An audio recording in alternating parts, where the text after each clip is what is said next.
What's happening, party people? I am in the Chicago area, unsupervised.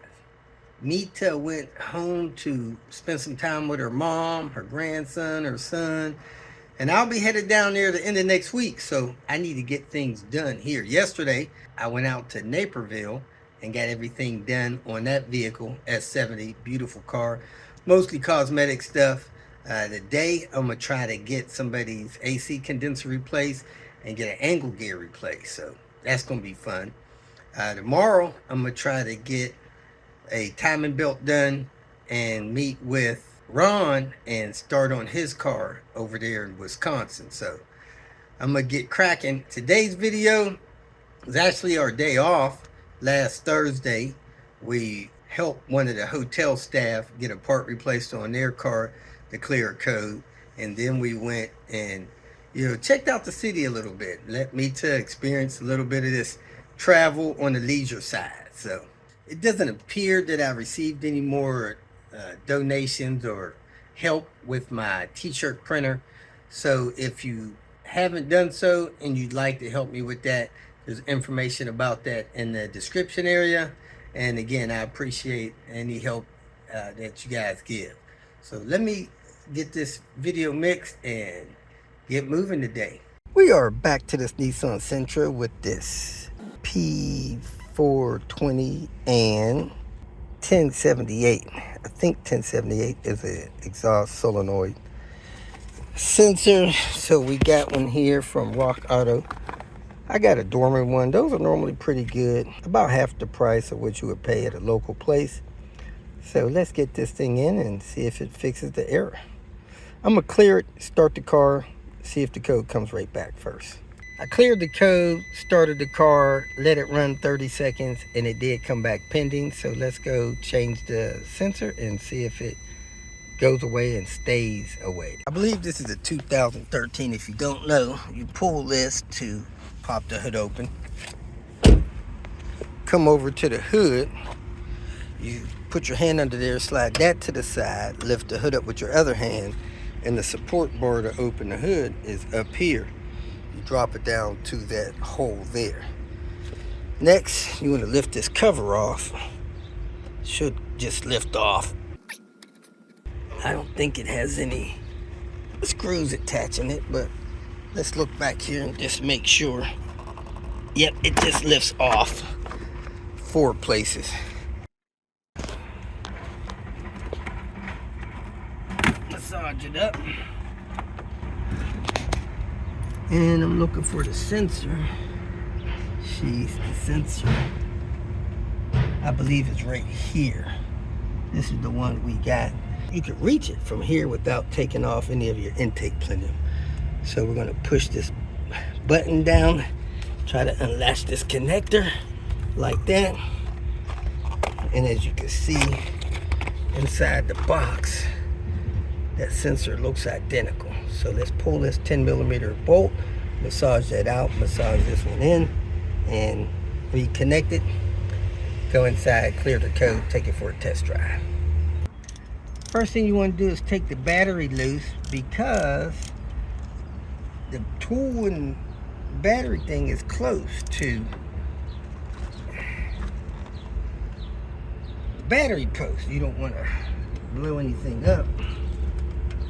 Then you reach the tool down in here, it's a 10mm, and take this bolt out.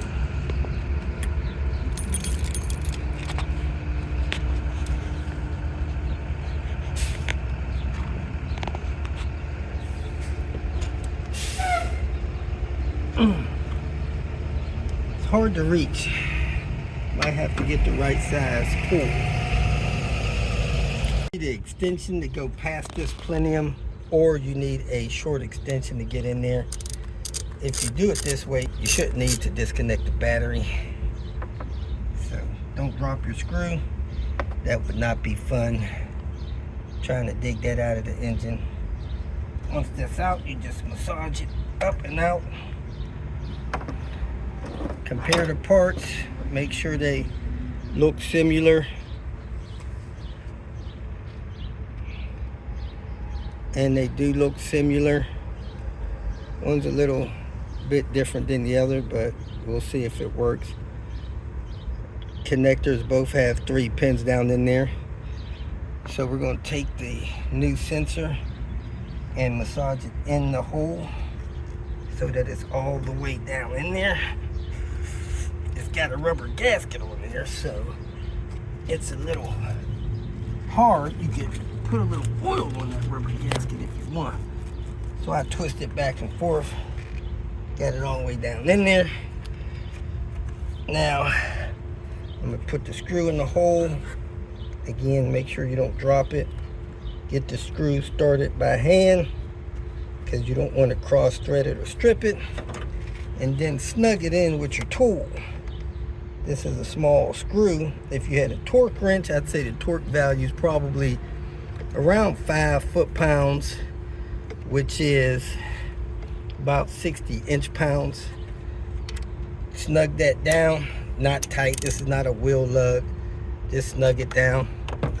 Put the connector back on it. Make sure you hear it click in there. I heard a tiny click, not much of one. And then hook your battery back up.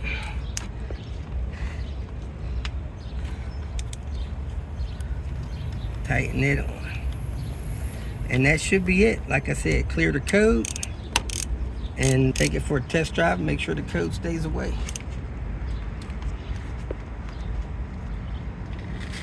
Take this battery loose, make sure you get it tightened back up because loose battery connections are not good.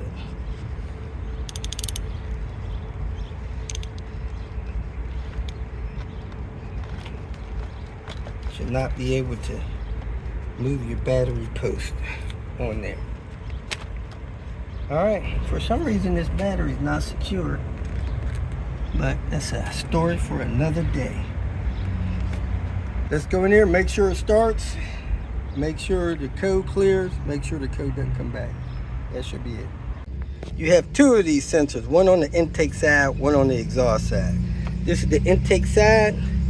The exhaust side is down here, kind of hidden a little bit. So this code would be a 340. This code is the 1078. So you're going to have to access this one back here. May be able to do it without taking anything else apart. Let me check and see. So if you look down over here, I was able to get a deep 10 on it with a short extension. Break that loose. Now I'm going to reach back here and unscrew it without having to take anything else apart or loose. But you may want to get a magnet because you do not want to drop this screw down on the back of that engine somewhere, so you can catch the screw when it's unscrewed like it is right now. So let me see if I got my magnet with me. If not, I'm going to be real careful not to drop that screw back there. So I got my magnet. When I pull the tool off of here, my magnet should catch the screw so I don't drop it.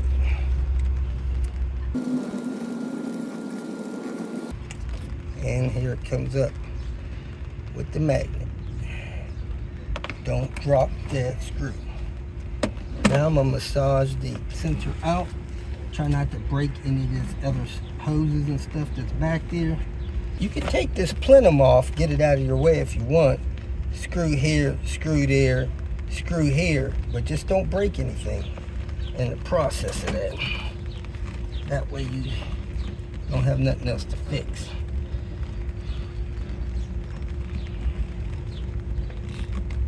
I'm gonna unplug this while it's down here. Pull it off the connector. Not dropping it either. So I take my new sensor, make sure they're similar, and they are.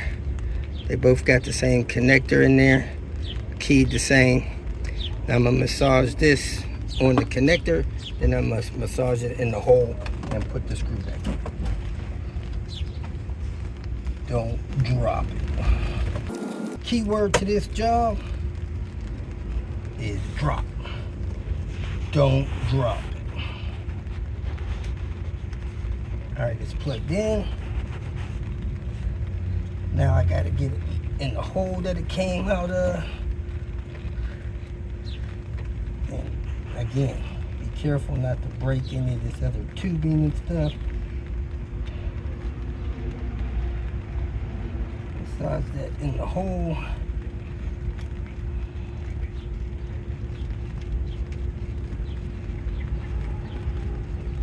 And again, it'd be easier to remove this plenum, this air intake tube, when doing this job, but I didn't bring all my tools with me, so I can't get it out at the time. I got the tool in there, the screw in there. Snug that down. If you had to torque it with a torque wrench, I'd say about 6 foot-pounds. That would be close to 66 inch-pounds at the most, probably 5 foot-pounds. And make sure it's plugged in, make sure the screw's in, go inside, start it, clear the code, make sure the code stays away, and you should be good to go. So here we are, the car is running. We're going to scan it. No codes, we're going to go more. There was 2 pending codes. We're going to clear those pending codes. They're clear. Let the car run about a minute. Scan it again. No pending codes this time. We're going to let it sit for about a minute idling, scan again. Then we'll shut the car off, restart it, take it for about a mile test drive, and scan it one more time. So that should be it. Thanks for watching. We are in Chi-Town. And guess what, folks? Mita has never been in a Whole Foods. It's her first time being in a Whole Foods market. I'm going to get her some wheatgrass so she can remember the day for the rest of her life. And we are going up to the store area. Whoop, whoop. Yes, sir. Yes, sir. Whole Foods Market. Looking for some wheatgrass. Wheatgrass. Get a shot of wheatgrass. Wow, that's my favorite. Not too long ago, Amazon bought out Whole Foods, so you get a special discount if you're an Amazon Prime member, and probably some other perks. But Whole Foods has a lot of things that are organic, specialty herbs and spices and things you don't see in your normal grocery store. That would be probably considered upscale and more health conscious place to shop. And there's lemonade. It's ending our Whole Food experience. Let's go, baby. Let's go. We got a couple things. We got some special water shake thing. We have, I don't know what you call it, some candy nut, chocolate covered nuts, and some healthy beef jerky, low sodium. Whoop whoop. Here we are at the Lincoln Park Zoo in Chicago. I didn't know it was free. It even says it on Google Maps. It's free. So we're going to go in here and see what kind of critters they have, enjoy a little bit of walking, and continue to have a great day. Toward the zoo, now looking at the Chicago skyline, some of the beach volleyball areas, and Lake Michigan. They got it set up real nice. Nice beach area. And man, the weather is perfect. Probably mid 70s, 8 to 10 mile an hour breeze, overcast. My kind of weather. Part of the city up there, this is North Shore, Lincoln Park area. Just a lovely view. Relaxed atmosphere. Say hi, baby. Hello.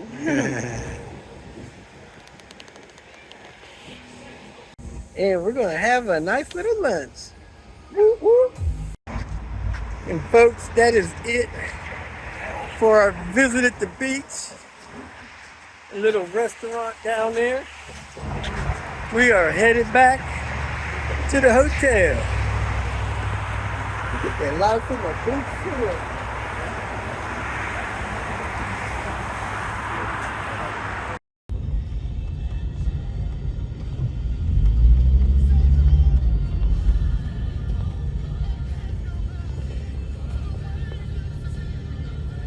All these people, what the heck are they doing?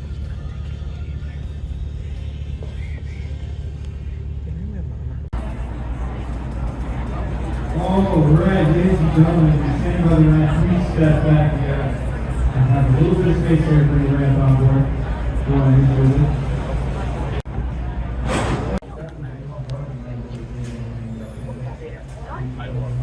Hey, lovely lady. How you doing? It's beautiful. We are here about to board a Wendella cruise line for a sunset cruise in the Chicago area. I think we're on the Chicago River. We might hit the Great Lake. We was able to find a shortcut in the line and got an opportunity to have a good seat. So glad you could join us. Thanks for coming along. Bueno, el día de ahora anduvimos toda la mañana en el zoológico. Ahora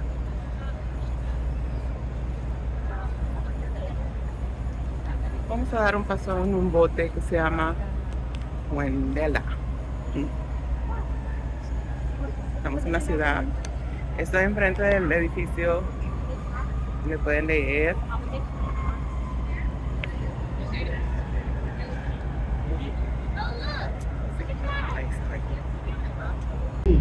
But you know, there are so many waterways and connections through all of the Great Lakes that it is possible from Erie to get all the way down here and to the Gulf of Mexico. Currently it takes about 3 weeks. So most of the barges that you will see on our river, they try to come through at night because we have such a lot of recreational traffic now. Smaller music, a London House, 1923. But you had to know you were going We to are visit it. rolling now. Because if you didn't, look. How fast we are rolling into here. It's open. Because if you didn't, you'll be wasting your money. All right. So, captain is the boss, just like on the airplane. It depends what the traffic is like in the lock and the river as to which way to go. But they're actually going a different way. So you have to go to the left. So I will tell you what you see on the right. Guess what, folks? There are people kayaking on the river with all these big boats. On the lake, and also the limestone. Brave. There's some brave people in the Chicago area. I tell you. There's one now. This is how it is in Chicago. when we are headed Now out let me tell you about to the Lake lock. Michigan, So we've got 1, 2, Chicago 3. skyline. It can take between 12 and 15 minutes in the lock. Skyline. So why do we have? We are leaving the big city. The lock has filled up our area so we can enter onto Lake Michigan. There we are. Headed out to Lake Michigan amongst the traffic jam. Private yachts, cruise ships, Ferris wheels, speed boats. Oh, no, here. Oh, yeah, no, now. Yeah. It is on and cracking. Going out to Lake Michigan. Well, that was it. I worked on a Nissan Sentra and got that one code cleared. The lady has another code, which is a cat-related code. She may need to burn some good gas for that or get some of that cat clean stuff from the auto parts store. I appreciate you all watching. Appreciate your support. I'll catch you later. Peace.